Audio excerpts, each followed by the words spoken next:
안녕하세요. 애플 마스크예요. 오늘도 멋진 책 하나를 가지고 와봤습니다.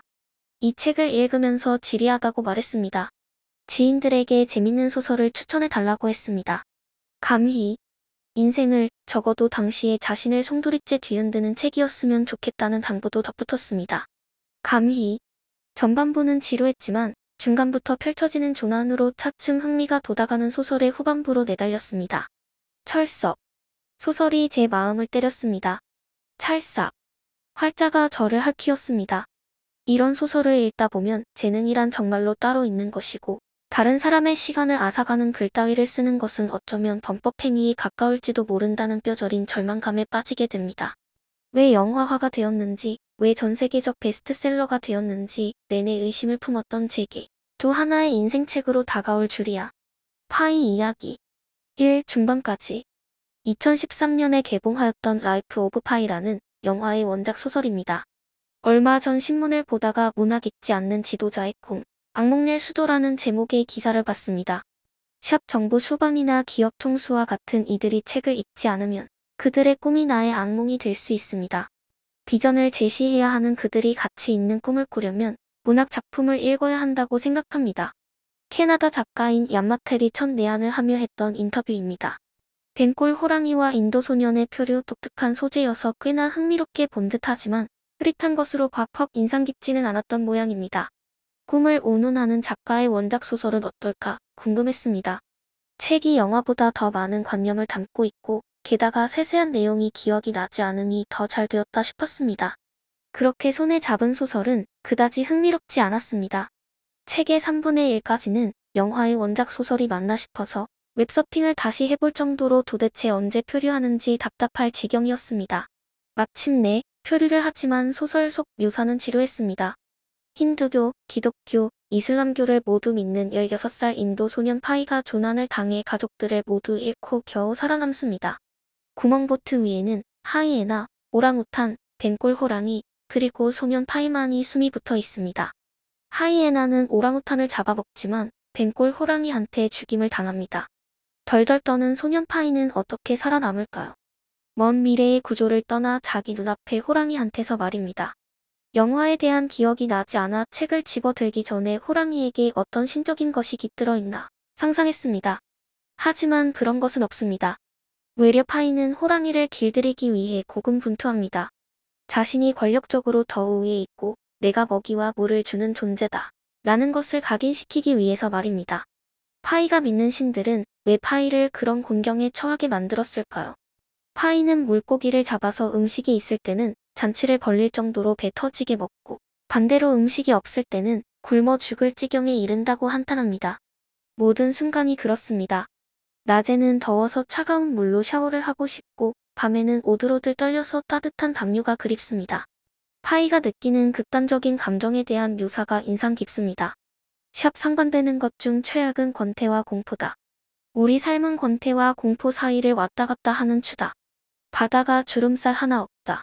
바람의 속삭임조차 없다. 시간이 영원까지 계속될 듯하다. 어찌나 권태로운지 의식불명에 가까운 상태로 빠진다. 그러다 바다가 거칠어지면 감정은 광풍에 휩싸인다. 그러나 이 두 상반되는 것조차 명확하게 남지 않는다. 권태 속에는 공포라는 요소가 있다. 눈물을 터뜨린다. 끔찍함이 당신을 가득 채운다. 비명을 지른다. 파이 이야기 중 별자리 지식이나 항해 지식이 전혀 없는 파이에게 별자리는 자신의 위치를 알려주는 데 전혀 도움이 되지 않고 시계를 잃어버려서 파이는 날짜와 시간을 전혀 가늠할 수 없습니다. 샵별을 보고 길을 찾는 것은 포기했다. 무엇을 알아낸다 하더라도 쓸모가 없었다. 어디로 갈지 제어할 수단이 없었다. 키도, 돛도, 모터도 없었고 노는 있었지만 힘이 충분치 않았다. 노를 제대로 다루지 못하는데 항로를 파악한들 무슨 소용이 있을까? 노를 제대로 다룰 줄 안다 한들 어디로 가야 할지 어떻게 할까? 우리가 떠나온 서쪽으로, 아메리카 대륙이 있는 동쪽으로, 아시아가 있는 북쪽으로, 상선의 항로가 있는 남쪽으로 사방은 똑같이 좋고도 나쁜 방향이었다. 그래서 그대로 떠 있었다. 내가 어디로 가는지는 바람과 조류가 정했다. 내게 시간은 다른 사람과 마찬가지로 거리가 되었다. 나는 삶의 길을 여행했다. 또 손으로 위도를 가늠하기보다는 다른 일들을 했다. 파이 이야기 중 벌써 몇 살이다. 올해의 절반이 지났네. 라는 말들은 기준점이 있기 때문에 가능한 이야기입니다. 시간을 측정하는 도구가 우리 곁에 없다면 우리는 끝도 없는 영원의 시간 속에 잠식당해 더 권태로워질까요? 아니면 더 자유로워질까요? 우리는 목적지를 향해 가야 잘 살아간다고 생각하지만 어떤 목적이 없이 하루하루에 집중하는 삶은 어떨까요? 몇 해 전부터 피아노를 배우고 있습니다. 피아노를 배우던 첫날 쌤한테 말했습니다. 나중에, 아주 나중에 내가 원하는 곡을 마음대로 칠 수 있는 상태. 이때면 너무 행복하겠다. 그래서 배운다고요? 그런데 배우는 과정이 너무 고된 겁니다. 연습도 하기 싫고. 그러면 나는 피아노를 좋아하는 것일까?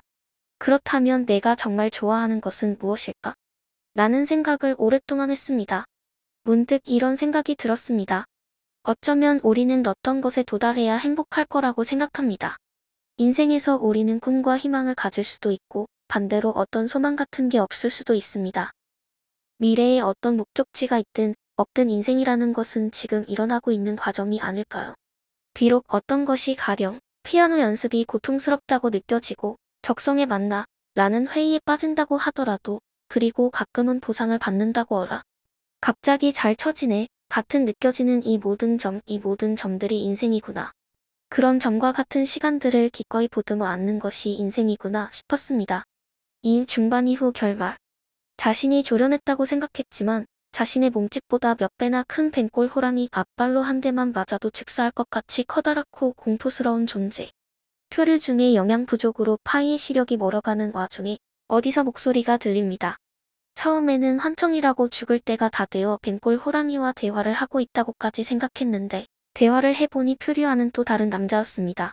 그들은 음성으로만 대화합니다.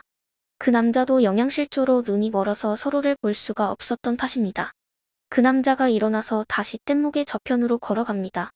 파이는 눈이 보이지 않았지만 그를 말리려고 하는데 힘이 없습니다. 뒤이어 호랑이가 앞발로 내리쳐서 그를 잡아먹습니다. 처참하게. 호랑이가 남긴 인간의 살점을 물고기를 잡는 미끼로 사용하기도 했지만 너무 배가 고픈 나머지 몇 조금 먹었다고 고백하는 장면도 나옵니다. 갖은 고초 끝에 섬에 이릅니다. 아이러니하게도 벤골 호랑이는 처음에 무트로 내려오길 꺼려합니다. 그렇게 용맹하고 밀림의 지배자인 호랑이가 말입니다. 겨우 무트에 발을 내려놓지만 내 다리를 벌벌 떱니다. 이내 힘을 낸 그는 산속으로 사라지고 마음껏 먹고 돌아오기를 반복하며 예전의 강인한 호랑이의 모습을 되돌아가게 됩니다. 파이는 두려움을 느끼기 시작합니다. 이 친구가 다시 강해지면 나를 언제 공격할지 모른다. 유일하게 호랑이를 과거 동물원 시절에 조련시켰던 오렌지색 호루라기를 세차게 부는 것만으로 겨우 진정을 시켜보지만 이제 자신은 더 이상 호랑이에게 먹이감과 물을 주는 존재가 아닙니다. 그러니까 여타의 소설, 드라마, 영화를 보면 동물과 끈끈한 애정이 생긴다든지 영혼이 통한다든지 할 법도 싶지만 파이는 표류가 끝나는 그 순간까지도 벤골 호랑이에게 잡혀 먹히지 않을까 하는 공포를 끌어안고 있습니다. 섬에서 체력을 충분히 보충하고 평생을 살 수 있을 것 같았지만 그 섬 전체가 식인 섬이라는 사실을 알게 된 파이는 먹을 것과 물을 충분히 구명보트에 채운 다음 섬을 떠납니다. 물론 벤골 호랑이를 태우고 갑니다. 구명보트에서 공포를 또 느껴야 하겠지만 호랑이가 섬에 잡아먹힐 걸 알면서 차마 내버려 두고 갈 수가 없었습니다. 겨우 멕시코만에 도착한 파이 벤골 호랑이는 이번에는 주저하지 않고 과감하게 모래사장 위로 몸을 날립니다. 파이가 호랑이의 뒷모습을 바라봅니다. 호랑이는 야생의 숲을 바라보고 있습니다. 파이는 그에게 고생했다. 내 덕분에 무서웠지만 그래도 200일이 넘는 나날을 버틸 수 있었어. 고마워 라고 말하고 싶습니다. 하지만 벤골 호랑이는 단 한 번도 뒤를 돌아보지 않고 숲속으로 사라져 버립니다. 파이와 호랑이의 마지막 순간입니다. 삼종어. 영원히 길들여지지 않을 것 같은 야생의 호랑이는 어쩌면 인생을 살아가면서 계속해서 부딪힐 수밖에 없는 수많은 상황들이 아닐까요? 우리는 항상 미지의 것에 대한 공포를 가지고 있지만 결국에는 그가 곁에 있었기에 조난기간을 이겨낼 수 있었듯이 미지의 것은 공포이면서 동시에 친밀한 어떤 것일 수도 있겠다 싶었습니다. 미지의 것은 계획을 한다고 준비를 단단히 한다고 살아가는 내내 길들여지지 않습니다. 죽음의 순간에 이르면 그것은 언제 우리와 함께 있었냐는 듯 아무렇지 않게 우리 곁을 쓱 지나가 버릴지도 모릅니다. 그가 뒤도 돌아보지 않고 숲으로 향해 갔듯이요. 이 책 한 권을 읽었다고, 이 책을 인생책을 꼽았다고 제 인생이 크게 달라지지는 않을 것 같습니다. 당장은요. 하지만 두려운 상황을 맞닥뜨렸을 때 주저하고 뒤로 물러서지만은 않을 것 같습니다. 이 또한 보듬어 안아볼 용기를 내어볼 것 같습니다. 신의 존재, 인생의 목적, 삶의 방향, 여성과 신성 등등의 나름의 생각을 해보는 즐거운 시간이었습니다. 스토너, 에이어 올해만 두 번째 인생책을 만나서 기쁘지만 동시에 앞으로 어떤 책을 읽어야 하나 두렵기도 하네요. 하지만 물러서지 않겠죠? 기억이 남는 문장으로 긴 글 마무리해보겠습니다. 으르렁